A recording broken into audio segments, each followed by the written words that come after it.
Plus News Updates. Mga balita ngayon. Dalawang lalaki patay sa pamamaril sa Maguindanao del Sur.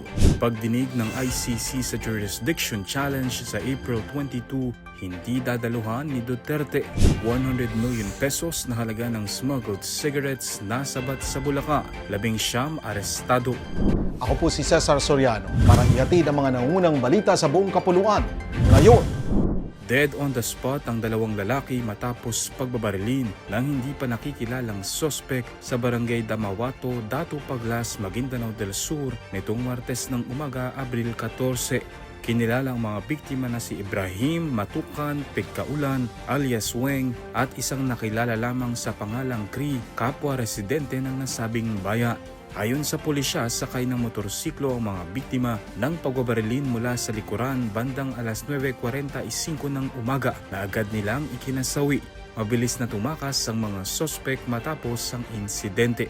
Nagsagawa na ng hot pursuit operation at investigasyon ang mga otoridad, katuwang ang militar upang matukoy ang mga salarin at motibo ng krimen. Humiling si dating Pangulong Rodrigo Duterte sa Appeals Chamber ng International Criminal Court na huwag na siyang dumalo sa pagdinig kaugnay ng desisyon sa kanyang pag-question sa jurisdiksyon ng ICC.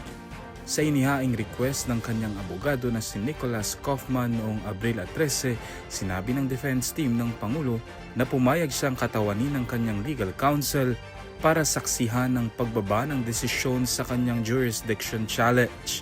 Wala naman itong sinabing dahilan kung bakit muli itong liliban sa pagdinig.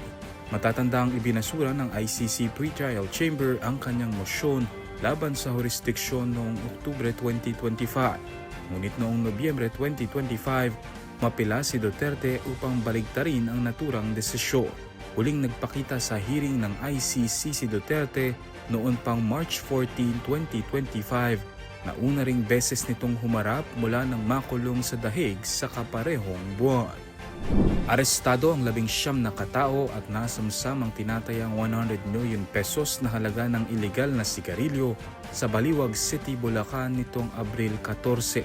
Ayon sa Police Regional Office 3, nahuli ang mga suspect sa DRT Highway sa Barangay Tarcan habang nagbababa ng sigarilyo mula sa container vans patungo sa mas maliliit na delivery trucks. Pinangunahan ang operasyon ng RSOG-3, katuwang ang Criminal Investigation and Detection Group at lokal na pulisya kasunod ng intelligence reports. Ayon kay PRO3 Regional Director Police Brigadier General Jess Mendez, wala umanong BIR tax stamps ang higit 2,000 na kahon ng sigarilyo, indikasyon ng paglabag sa batas. Nasa kustodiya na ng RSOG-3 ang mga suspect at ebidensya habang tinutugis pa ang 9 na iba pang sangkot. Para sa Kidlat News Channel, ako si Renzel Lenon, nag-uulat. ako po si Cesar Soriano, kasama nyo sa bawat pagbuto ng balita.